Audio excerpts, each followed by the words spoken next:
दोस्तों, नीतीश कुमार के आखिरी के 72 घंटे, महज 72 घंटों में ही छिन जाएगी अब नीतीश बाबू की कुर्सी।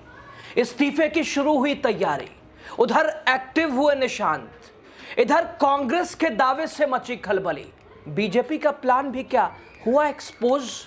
दोस्तों, तो क्या पहले नीतीश कुमार को निपटाया गया, अब उनके बेटे को निपटाने की तैयारी शुरू हो गई है। दोस्तों, इन दिनों बिहार की राजनीति में कुछ भी सामान्य नहीं है। हर दिन एक नया बयान, हर घंटे एक नया आरोप। अब एक ऐसा सियासी हमला जिसने पूरे माहौल को गरमा दिया है। यह सिर्फ एक बयान नहीं बल्कि एक बड़ा राजनीतिक संकेत भी माना जा रहा है। बीजेपी के प्लान को एक्सपोज करता हुआ कहे तो उसे भी दिखा रहा है।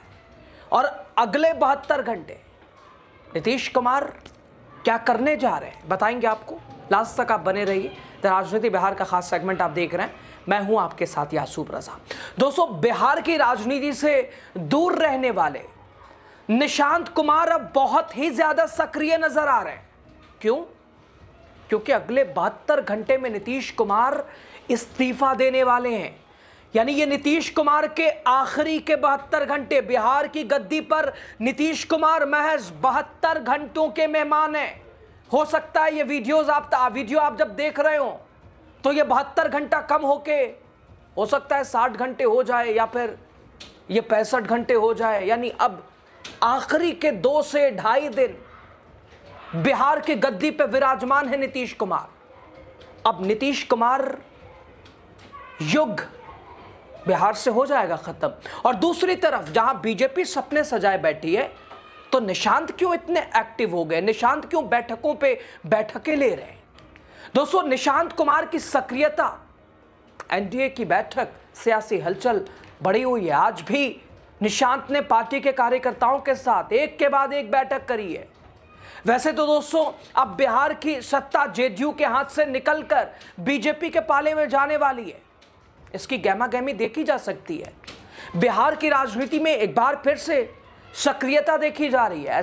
ऐसा इसलिए क्योंकि महज 72 घंटों में मुख्यमंत्री नीतीश कुमार बिहार के विधान परिषद के सदस्यता से इस्तीफा देने वाले हैं। और ऐसे में उनके बेटे निशांत कुमार, उनकी सक्रियता बढ़ना एक तरह से लाजमी भी है और सक्रियता बढ़ी भी है। और दोस्तों, वैसे निशांत कुमार बिहार की राजनीति से कोसों दूर रहे, मगर जब उनके पिता नीतीश कुमार बिहार की राजनीति से केंद्र की राजनीति में जाने वाले हैं, अगले 72 घंटों में नीतीश कुमार खुद को बिहार की राजनीति से अलग करने का पहला उनका जो चरण है वो पूरा कर लेंगे। अब ऐसे में पार्टी की बागडोर अपने हाथों में लेने की जिम्मेदारी निशांत के कंधों पर ही है। और दूसरी तरफ नीतीश जेडीयू की तैयारी के बीच नीतीश कुमार के बेटे निशांत कुमार को लेकर बिहार कांग्रेस ने बीजेपी पर हमला बोला है, बीजेपी के प्लान को एक्सपोज किया। बिहार कांग्रेस के नेता और मीडिया विभाग के चेयरमैन राजेश राठौर ने सीधा बयान जारी करते हुए इस पूरे खेल को उजागर करने की कोशिश की है। कहा कि नीतीश कुमार निपट गए, बीजेपी ने नीतीश कुमार को निपटा दिया है, अब उनके बेटे को बीजेपी निपटाना चाहती है।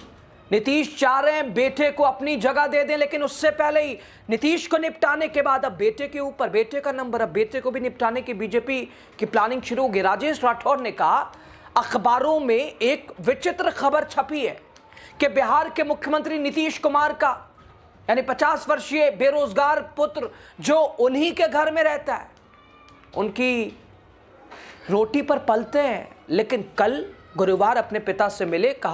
कहां से आकर मिले?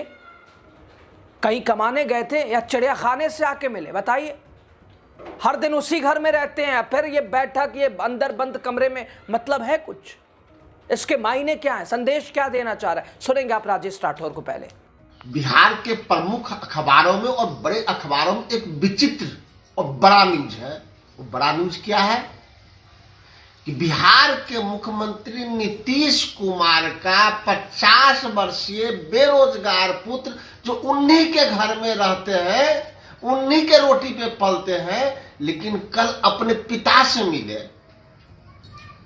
ये कहां से आके मिले? कोनो कमाने गए थे या फिर चिड़ियाखाना से आके मिले? मुझे लगता है कि भाजपा की एक बड़ी साजिश है पहले तो नीतीश कुमार को निपट दिया, या फिर नीतीश कुमार निपट गए, अब उनके बेटा को जगह मिलने से पहले निपटना चाहते हैं। अरे नीतीश कुमार का बेटा निशांत जो 50 वर्षीय बेरोजगार है, वो नीतीश कुमार के घर में 20 साल से रहता है, तो मिला तो कौन सा न्यूज हो गया। और बंद कमरे में बात हुआ तो नीतीश कुमार के घर में कोई दूसरा भी सोता है क्या? पब्लिक सोता है क्या? मुझे लगता है कि भाजपा की एक बड़ी साजिश है कि नीतीश कुमार के साथ साथ उनके बेटे को भी निपट दे। और उनके बेटा की ओर से बयान भी अखबार में छपता है, 2005 से पहले क्या था, 2005 के बाद जो हुआ उसकी चर्चा करें।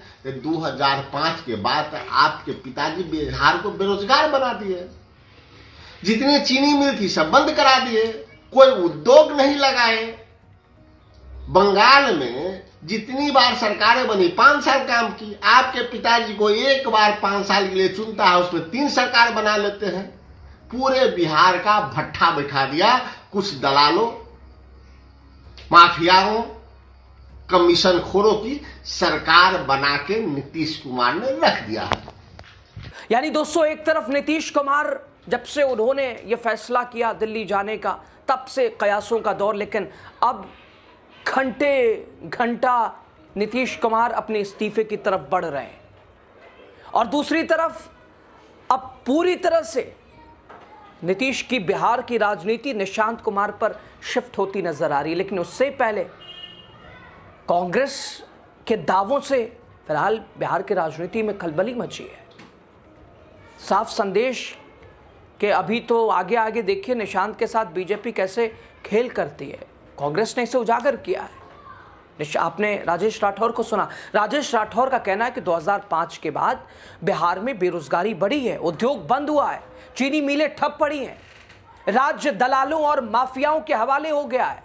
बयान सीधे तौर पर नीतीश सरकार की कार्यशैली पर सवाल उठाता है, लेकिन इसके पीछे असली निशाना बीजेपी को ही बताया जा रहा है। कंट्रोल तो उसी के पास है। दोस्तों, अगर इस पूरे घटनाक्रम को गहराई से देखें तो 3 बड़े संकेत सामने आते हैं। पहला, उत्तराधिकारी की राजनीति, क्या निशांत कुमार को भविष्य के नेता के तौर पर देखा जा रहा है? दूसरा, क्या सत्ता का संतुलन, क्या भारतीय जनता पार्टी बिहार में पूरी तरह नियंत्रण चाहती है, क्या वो अब पूरा होने? और तीसरा, विपक्ष की रणनीति। दोस्तों, इस पूरे राजनीतिक घमासान में सबसे बड़ा सवाल जनता कहां है, जनता के मुद्दे कहां है? नीतीश आए या जाएं, नीतीश की गद्दी पर निशांत बैठे या सम्राट बैठे, बिहार की जनता और बिहार के मुद्दों से रूबरू कौन हुआ है? बेरोजगारी, महंगाई, शिक्षा, स्वास्थ्य, इन मुद्दों पर चर्चाएं तो हुई नहीं है, इन पर कोई चर्चा करना चाहता भी नहीं है। राजनीतिक दलों और राजनेताओं को तो कुर्सी से मतलब है, आरोप प्रत्यारोप ज्यादा है, लेकिन बिहार, हाले बिहार, उसके ऊपर चर्चा करने के लिए कौन तैयार है? क्या बीजेपी, क्या जेडीयू? बीजेपी को अपना सपना पूरा करना है, लेकिन बिहार के लोगों का सपना क्या? बिहार के लोगों का सपना कि बिहार में ही रोजगार मिले, क्या वो सपना पूरा हो पाएगा कभी? बिहार के लोगों का सपना क्या बिहार के छात्र बिहार में ही अच्छी शिक्षा प्राप्त करें, क्या वो सपना पूरा हो पाएगा? या बिहार में बीजेपी को अपने ही सीएम बनाने का सपना पूरा करना है? नीतीश कुमार हट रहे हैं, लेकिन बिहार की जनता पूछ रही है कि साहब 20 साल वाले वादे चीनी मिलों का, उसे तो पूरा करके चले जाते। हर चुनाव में मैनिफेस्टो में आपने चीनी मिलों को खोलने का वादा जो किया उसे पूरा तो करे जाते। अब तो बीजेपी, अब तो उम्मीद, आपने बीते दिन भी देखा कि नीतीश कुमार ने जो रोजगार दिए, जो शिक्षा मित्र, वो कह रहे हैं अब तो दिन पूरे हो गए, रोजगार अब भूल जाइए। क्योंकि साल में 2 करोड़ रोजगार का दावा करने वाली सरकार सत्ता में केंद्र में 10 साल से, 11 साल से, क्या वो 2 करोड़ मिल गए? तो बिहार के लोगों के लिए रोजगार, अब तो हाल और बुरा हो जाएगा अगर पावर बीजेपी की तरफ शिफ्ट होता है। और ऐसे में दोस्तों, कांग्रेस के दावे इसे और गहराते हैं। खैर, मिला जुलाकर बिहार की राजनीति में अभी बहुत कुछ अनिश्चित है। एक तरफ आरोपों की आंधी है, दूसरी तरफ सन्नाटा है, बीच में खड़ी जनता है, जवाब चाहती है, हिसाब चाहती है। उसे फर्क नहीं पड़ता गद्दी पे कौन बैठे कौन नहीं बैठे, उसे उन्हें उनके मुद्दों से जरूर काम है, उन्हें उनके विकास, बिहार के हालात बदलने से काम है। खैर दोस्तों, माना जा रहा है निशांत पावर ट्रांसफर की अगली रणनीति पर काम कर रहे हैं और वो पार्टी कार्यकर्ताओं को मजबूती देने में लगे हैं। मगर देखने वाली बात यह है, आने वाले 72 घंटों में बिहार की राजनीति में निशांत का अगला कदम क्या होता है। नीतीश कुमार अपने कही हुई बातों पर अड़े रहते हैं या कुछ इधर उधर होने की सोच भी रहे हैं, या कुछ और प्लान उनके मन में चल रहा है, या सही में सीधे मन से दिल्ली निकल जाएंगे तो बिहार किसके हवाले छोड़े जाएंगे। वो मारामारी क्या दूर हो गई, क्या तय हो गया, क्या सम्राट निशांत, कौन मारेगा बाजी। बहुत जल्दी दोस्तों पता चलेगा। नजरें जमी, आप भी जमाए रहिए खबर पे। बहरहाल ओवरऑल आपकी राय आप ज़रूर लिखिएगा, बताइएगा। और जो बिहार के असल मुद्दे हैं, ये तो सीएम, ये तो 20 साल से यही चल रहा है, हटे आए, बनाई सरकार उनके साथ बनाई, आ गए इधर आ गए, लेकिन बिहार कितना बदला, ये सवाल कौन पूछेगा, इसका जवाब कौन देगा। कमेंट जरूर कीजिए, आपकी राय क्या है। बहुत शुक्रिया। बिहार के मुख्यमंत्री नीतीश कुमार का 50 वर्षीय बेरोजगार पुत्र, जो उन्हीं के घर में रहते हैं, उन्हीं के रोटी पे पलते हैं, लेकिन कल अपने पिता से मिले,